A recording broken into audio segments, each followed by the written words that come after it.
사무엘상 22장 1절로 5절까지만 읽겠습니다.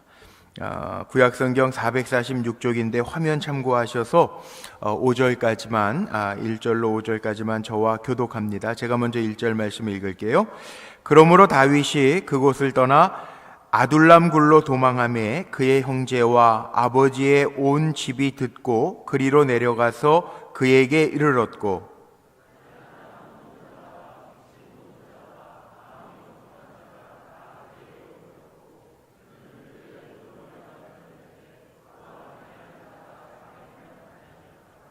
다윗이 거기서 모압 미스베로 가서 모압 왕에게 이르되 하나님이 나를 위하여 어떻게 하실지를 내가 알기까지 나의 부모가 나와서 당신들과 함께 있게 하기를 청하나이다 하고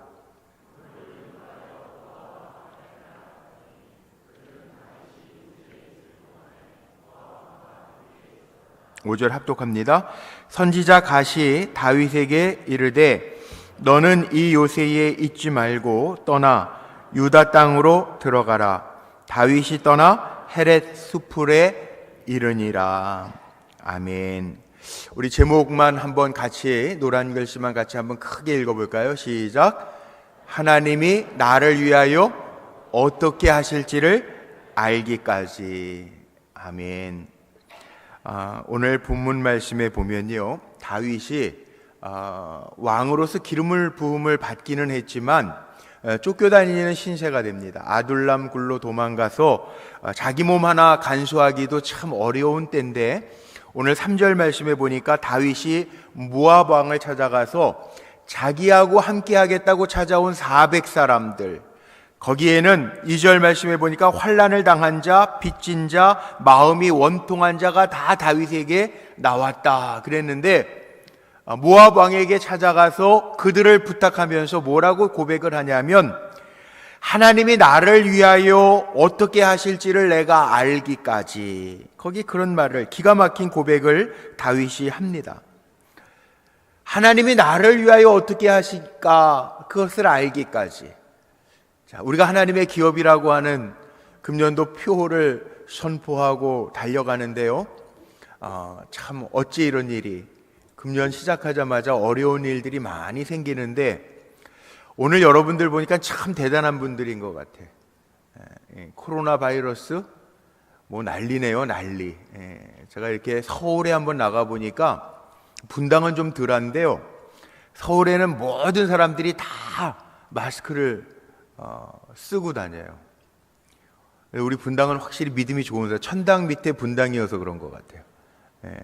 다 이렇게 어느 교회는 뭐 당분간 예배를 잠정적으로 중단합니다, 뭐 그런 교회들도 있고 그런데 오늘 금요철에 얼마나 오실까.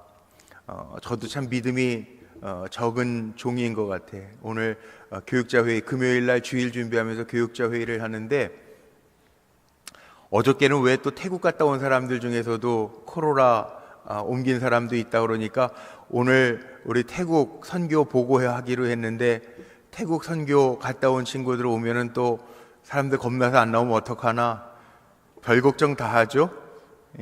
목사는 정말 별 걱정 다 하면서 사는데 정말 중요한 게 있습니다. 전 이렇게 생각해요. 여러분 하나님의 기업인 거 믿으십니까?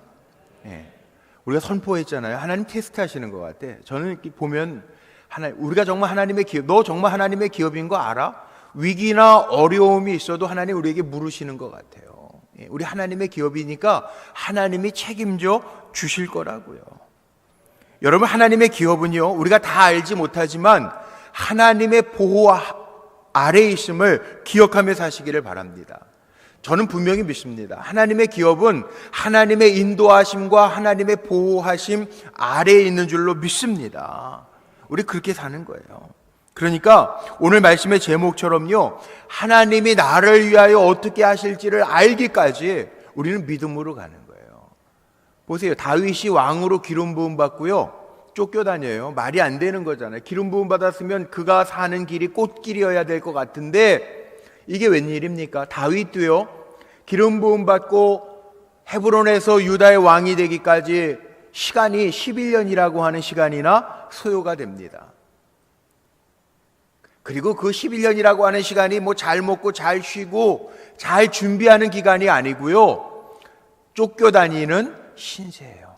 근데 다윗은 마음속에 어떤 마음이 있었냐면, 물론 오늘 22장 말씀 다 읽으려고 준비는 했지만 제가 시간이 얼마 많지 않아서 5절로 잘라서 읽었지만요, 다윗이 고백하는 거, 하나님이 나를 위하여 어떻게 하실지를 내가 알기까지 자기도 잘 몰라요. 쫓겨다니니까 마음속에 답답함도 있었을 거예요. 그런데 다윗의 마음속에는 확실한 게 있었어요. 하나님이 나를 위하여 어떻게 하실지 기대하는 마음이 있었다는 거예요. 쫓겨다니면서, 굴 속에 쫓겨다니면서 자기 몸 하나 간수하기도 어려운데 400명이라고 하는 사람도 다윗을 찾아와요. 식솔까지 생겨요. 오늘 선교 보고를 했는데, 선교라고 하는 거, 물론 선교에 대한 정의를 여러 가지로 내릴 수도 있고, 요즘에 선교 패러다임의 변화, 뭐 문화 선교도 있고 뭐 여러 선교가 있습니다. 그런데 저에게 묻는다면 저는 그렇게 대답해요. 선교라고 하는 게 뭘까요? 저는 선교라고 하는 게 뭐 여러 가지로 사람마다 다른 정의들을 내릴 수도 있고 학자들마다 다르게 정의할 수도 있겠지만, 중요한 것, 선교라고 하는 게 뭐예요? 하나님 나라를 이루어가는 거잖아요. 하나님 나라를 이루어가는데 하나님의 일꾼들, 하나님의 사람들, 예배자들을 세우는 거, 이 일을 위해서 우리가 귀하게 여김받아야 된다는 거죠. 오늘 결론으로 얘기하면 이런 겁니다. 다윗이 하나님 앞에 이스라엘의 왕으로 기름 부음 받았는데, 하나님의 마음에 합한 종 다윗이 왕이 되는 게 목적일까요? 하나님의 사람이 되는 게 목적일까요? 질문. 여러분, 다윗이 하나님 앞에 기름 부음, 왕이 되라고 기름 부음을 받고 11년 동안 쫓겨다녀요? 하나님의 마음에 합한 종이 됐어요. 하나님이 다윗을 통하여 이루시고자 하는 목적이요, 이스라엘의 왕이 목적일까요? 다윗을 통하여 하나님의 나라를 이루는, 하나님의 사람이 되게 하는, 하나님의 사람들을 세우는 일을 목적으로 삼으셨을까요? 어떤 것 같아요? 다윗이요, 이 질문, 오늘 말씀의 제목, 저는 성경을 읽다가 이게 기가 막힌 질문이네, 그런 마음이 들더라고요. 기가 막힌 고백이잖아요. 우리도 다 잘 모르잖아요. 우리가 어떤 지위나 자리에 올라가는 게 삶의 목적일까요? 여기 우리 성도님들 100여십 분이 앉아 계십니다. 우리 불꽃교회 사랑하는 성도님들의 삶의 목적이 어떤 지위를 차지하는 것이, 그것이 목적일까요?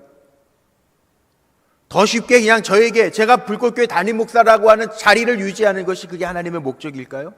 전 그렇게 안 봐요. 여러분, 어떤 자리에 이르르는 게 목적입니까? 왕이 되는 게 목적입니까? 부장이 되고 사장이 되는 게 목적입니까? 전 우리 불꽃교회 사랑하는 성도님들이요, 우리 짧아야, 길어야 100년인데 짧은 인생 살아가면서 하나님이 나를 통하여 어떻게 일하실지를 기대하면서 사는 성도가 되셨으면 좋겠어요. 하나님 나를 도대체 나를 위하여 어떻게 일하실까? 하나님 나를 어떻게 사용하실까? 선교가 왜 중요하냐면, 물론 우리나라뿐만 아니라 왜 해외도요. 제가 그 태국이나 캄보디아 가면서 우리 장로님들도 다니면서 딱 고백하면서 다녔어요. 야, 예배가 이렇게 중요하구나. 야, 이거 우상이 많은 나라가 이게 문제구나. 정말 하나님이 찾으시는 예배자들을 한 사람 한 사람 세운다라고 하는 게 얼마나 중요한지. 아까 태국 신학교 잠깐 보셨습니까? 영상에? 태국 신학교. 태국인들, 그 한국 목사님들이 아니고 태국 목사님인데요. 태국 신학교에 찾아갔어요. 저희가. 우리 감리교 웨실리 신학교인데, 감리교회 목사님, 태국의 큰빛교회 목사님이 그 교회 안에다가 태국 신학교를, 태국인들 현지 신학교를 그 방콕에서 만들어서 그분들을 태국의 각 그 넓잖아, 땅이 엄청 넓잖아. 치앙마이 같은 데에는 950km, 그 방콕에서부터 950km 떨어져 있는 태국이라고 하는 나라에 산골짜기에도 다 교회들을 세워가지고 목회자들을 파송하는데, 그 목회자들이 42명이 있대요. 저희가 점심시간에 찾아갔는데 점심 먹고요, 수업하기 전에 1시 반부터 수업인데 점심시간에 저희가 갔거든요. 점심 빨리 먹고 1시 반 수업시간 전에 뭘 하는 줄 아세요? 찬양하면서 노래 부르고. 아까 그게 그거예요.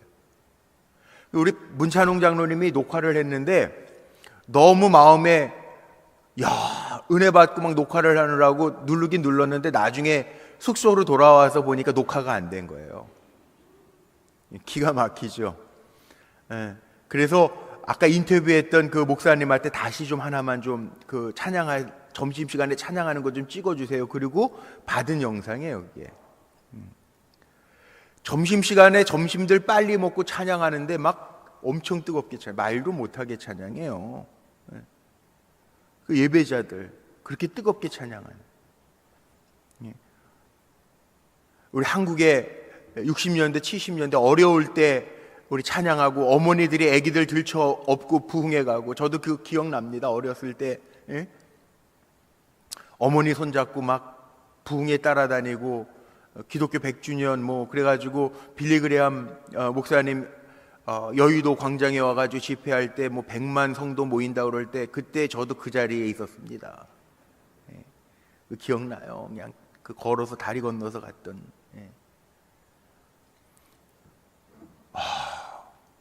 예배자들이 왜 중요한지 아세요? 하나님 저에게 느끼게 하죠. 제 아내하고 저하고도 느꼈어요. 제가 지난주에 설교할 때도 얘기했잖아요. 샬롬 하우스에서 자고 방콕에 가서 자고 잠자리도 불편하고 귀신들도 많고, 예배자들 세운다는 게 정말 중요해요. 우리 조은선 선교사, 마클로드리 선교사하고 도시 빈민촌에 잠깐 들어갔다가 아이들 방치돼 있고 아주 말로 다 표현이 안 되는데 아이들이 다 방치돼 있고 버려져 있고, 어떤 아이는 저희 그 골목 들어갈 때 그 길가에 엎드려 자던 아이가 우리 1시간 반 동안 그 지역을 돌고 나오는데 그대로 누워 있어요. 방치돼 있어요. 애가 술 먹은 것도 아니에요. 그냥 방치돼 있는. 근데 그런 아이들을 깨워서 데려다가 우리 청년들이 떡볶이 만들고 음식도 만들어서 나누고, 먹을 거 없는 애들인데 나눠주고, 그 아이들 복음 전해주고 주님의 사랑을 나눠주고 오는 일. 하나님의 사람을 세우는 거죠. 하나님의 사람들을 세워가는 거죠. 왜 하나님의 사람들을 세워가는 게 이토록 중요합니까?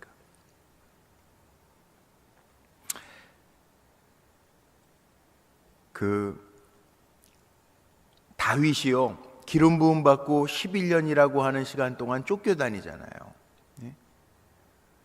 사울 왕에게 쫓겨다녀요. 이 연단이라고 하는 말이 도키메라고 하는 헬라어를 쓰는데, 이 연단이라고 하는 단어가 다른 의미가 아니라 이런 의미가 있더라고요. 시험을 통하여 입증된 품질이라고 하는 의미가 가지고 있어요. 그러니까 이 11년 동안 왕이 되기까지 하나님이 다윗을 연단시키셔서 더 귀한 그릇으로, 하나님이 쓰시기에 좋은 그릇으로 사용하셨다는 거예요. 결국은요, 오늘 본문을 다 읽지 않았지만 마지막 23절에 가보면 다윗이요, 자기가 보호해야 할 사람들에게 뭐라고 이야기하냐면 나와 함께 안전하게 거하자, 그 이야기를 합니다. 다윗의 시를 보면 하나님을 피난처라고 고백하는 시가 참 많아요. 하나님이 피난처시요, 나의 피할 바위시요, 요새시요, 뭐 이런 표현들이 엄청 많아요. 다윗의 이름이요, 성경의 인물 가운데 다윗의 이름이 성경에 가장 많이 나온다고 그러죠. 구약 성경에 800번, 신약 성경에도 60번 이상 다윗의 이름이 언급이 됩니다. 예수님을 표현할 때도 마태복음 갈 때 다윗의 자손 예수요, 그렇게 얘기하잖아요. 예수님을 부르면서도 다윗의 자손 예수요. 하나님이 다윗을 그렇게 만들어 가시면서 하나님의 사람으로, 오직하면 하나님의 마음에 합한 종으로 쓰셨다는 거예요. 다윗에게 이 연단의 시간, 아둘람 굴을 비롯해서 사무엘상 21장서부터 30장까지 읽어보면 그 굴 속에서, 피해 다니는 굴 속에서 생겨진 이야기들에 대한 이야기들이 15가지나 나오고 있습니다. 엄청나게 많이 나오죠. 다윗이 뭐 했겠어요? 피해 다니면서. 다윗이 왕이 되기 전까지 피해 다니면서 뭐 했을까요? 대표적으로 시편 142편을 보면 다윗이 굴에서 쓴 시라고 이렇게 표현되어 있는데 142편 1절에서 7절까지가 한 시편인데요. 그 말씀에 보면 이게 아둘람 굴에서 쓴 시인데요. 다윗이 아둘람 굴에서 뭐라고 고백하나 한번 보세요. 어떻게 보면 저는 이 말씀이 우리들이 오늘날 이렇게 코로나 바이러스 때문에 막 두려워하고 떨 때 우리가 꼭 읽고 묵상하고 고백해야 될 시가 아닌가라는 생각을 해보는데 한번 같이 읽어볼까요? 우리 142편 1절로 7절까지 시를 한번 읽으면서 우리가 어려움에 처할 때 우리가 깨달아야 될 것들이 있는데 다윗이 지은 시 한번 같이 소리내서 1절로 7절까지 한번 읽어보죠. 시작. 내가 소리내어 여호와께 부르짖으며 소리내어 여호와께 간구하는도다. 내가 내 원통함을 그의 앞에 토로하며 내 우환을 그의 앞에 진술하는도다. 내 영이 내 속에서 상할 때에도 주께서 내 길을 아셨나이다. 내가 가는 길에 그들이 나를 잡으려고 올무를 숨겼나이다. 오른쪽을 살펴보소서. 나를 아는 이도 없고 나의 피난처도 없고 내 영혼을 돌보는 이도 없나이다. 여호와여, 내가 주께 부르짖어 말하기를 주는 나의 피난처시요 살아있는 사람들의 땅에서 나의 분깃이시라 하였나이다. 나의 부르짖음을 들으소서. 나는 심히 비천하니이다. 나를 핍박하는 자들에게서 나를 건지소서. 그들은 나보다 강하니이다. 내 영혼을 옥에서 이끌어내사 주의 이름을 감사하게 하소서. 주께서 나에게 갚아주시리니 의인들이 나를 두루리이다. 아멘. 다윗은요, 지금 쫓겨다니면서 왕으로서 기름 부음을 받았지만 쫓겨다니고 굴에 숨어 다니면서요, 연단 받으면서 그렇게 고백해요. 기도해요. 주의 이름 그것으로 말미암아 감사하게 하시고 주님께서 나를 갚아주시리니 의인들이 나를 이렇게 두르게 하여 주옵소서. 그렇게 기도해요. 지금 정말 비상 기도해야 될 때가 아닌가 싶어요. 사람들이 너무 공포감과 두려움에 빠져 있고 또 뭐 지역 감염이다 그래가지고 뭐 여러 가지로 어렵고 뭐 하나 누가 감염자가 다녀갔다 그러면 오늘도 아까 저녁 뉴스 보니까 잠시 나오대요. 뭐 롯데백화점 본점도 하루 매출이 100억 정도 되는데 문 닫았대잖아요. 그 감염자가 다녀갔다고. 뭐 겁나니까 다 그렇겠죠. 뭐 19번째 확진자가 직장이 분당이라면서요. 물론 지혜를 가지고 대피하고 지혜를 모는 것도 필요합니다. 그런데 더 중요한 게 있어요. 다윗이 바라는 가장 안전한 처소가 어디예요? 가장 안전한 곳이 어딜까요? 주안이에요. 주안. 하나님의 품이라. 하나님이 피난처시고 하나님이 이렇게 둘러주시면 된다는 거예요. 다윗은 피해 다니면서요, 뭐라고 고백하냐 하면 오늘 제목 삼은 것처럼 하나님이 나를 위하여 어떻게 하실지를 알기까지 우리를 향한 계획을 가지고 계신데 우리 너무 염려하지 말고 걱정하지 말고 우리에게 맡겨진 사명들을 잘 감당하면서 살라는 거예요. 연단이 필요합니다. 연단이 우리에게 왜 필요하냐면 연단 때문에 사실은 문제가 있고 어려움이 있을 때 우리는 깨닫잖아요. 하나님이 얼마나 나에게 필요한 존재인지 깨닫게 되잖아요. 참 이상하게요. 정말 살다가 보면 문제가 없고 시험이 없고 연단거리들이 없으면요, 하나님 없이도 살 수 있을 것 같아요. 그런데 문제가 있고 어려움이 있을 때는요, 우리가 느낍니다. 하나님 없이 내가 살 수 없는 존재구나. 눈에 보이지도 아니하는 바이러스 때문에 우리 인간들이 이렇게 덜덜 떨고 있다. 우리 아까 찬양했던 것처럼, 찬양단하고 함께 찬양했던 것처럼 주님, 나는 연약합니다. 고백할 수밖에 없는 게 바로 우리예요. 어떻게 보면요, 인생의 연단, 광야를 지나면서 주님이 우리의 삶 속에 푹 들어오시는 것을 우리는 느끼게 되잖아요. 그래서 연단이 필요하고 때로는 문제도 필요한 거예요. 그 문제 때문에 내가 하나님의 형상을 가진 존재이지, 내가 주님 없이는 살 수 없는 존재이지, 우리로 하여금 깨닫는 거예요. 다윗은 그렇게 고백하지 않습니까? 하나님, 내가 주님의 이름 부르는 것, 이것만 가지고도 감사합니다. 내가 부르짖을 때 주님 응답해 주세요. 주님, 의인이 나를 두르게 해 주세요. 그렇게 기도하잖아요. 요즘 정말 우리가 함께 기도해야 될 때라고 생각해요. 하나님의 방법하고 인간의 방법하고는 다르고, 하나님의 시간하고 인간의 시간도 어떻게 보면 다른 것 같아요. 다윗에게 있어서 광야가 언제 끝납니까? 자기가 끝내고 싶다고 끝내는 것도 아니잖아요. 하나님이 끝나게 하셔야 끝나는 거잖아요. 시험은 빨리 끝나면 좋겠는데, 연단의 시간들은 빨리 지나갔으면 좋겠는데, 그 하나님 끝나게 하셔야 끝나는 거더라고요. 내가 끝내고 싶다고 끝내지는 것도 사실은 아니더라고요. 그 우리가 기억해야 할 것이 있습니다. 다윗은 오늘 제목 삼은 것처럼 하나님, 나를 위하여 어떻게 하실지 내가 알기까지, 그 고백 속에서 우리가 받아야 할 영적인 교훈이 있어요.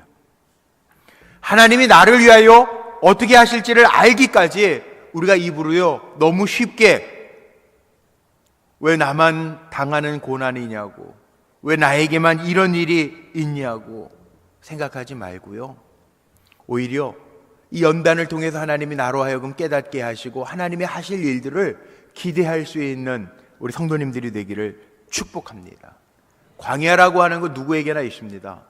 인생을 살면서 나는 광야가 없는데, 그런 분 없습니다. 누구에게나 광야가 있습니다. 중요한 것은 광야를 지나면서 내가 하나님의 사람으로 어떻게 만들어지느냐가 정말 중요합니다. 오늘 꼭 기억하셔야 될 거, 오늘 결론 삼아 기억하셔야 될 거 있어요. 하나님이 다윗을 이스라엘의 왕 삼으셨는데, 하나님이 다윗을 이스라엘의 왕 되게 하는 게 목적이 아니고요, 연단을 통해서 하나님은 다윗을 하나님의 사람으로 온전하게 세워 가셨다라고 하는 것을 기억하시기를 바랍니다. 우리도 저나 여러분이나 어떤 자리에 이르르는 것이 하나님의 목적이 아니고요, 내가 정말 하나님의 기뻐하시는 하나님의 사람으로 세워지는 것, 이것이 하나님의 목적임을 깨닫고 살아갈 수 있게 되시기를 주님의 이름으로 축복합니다.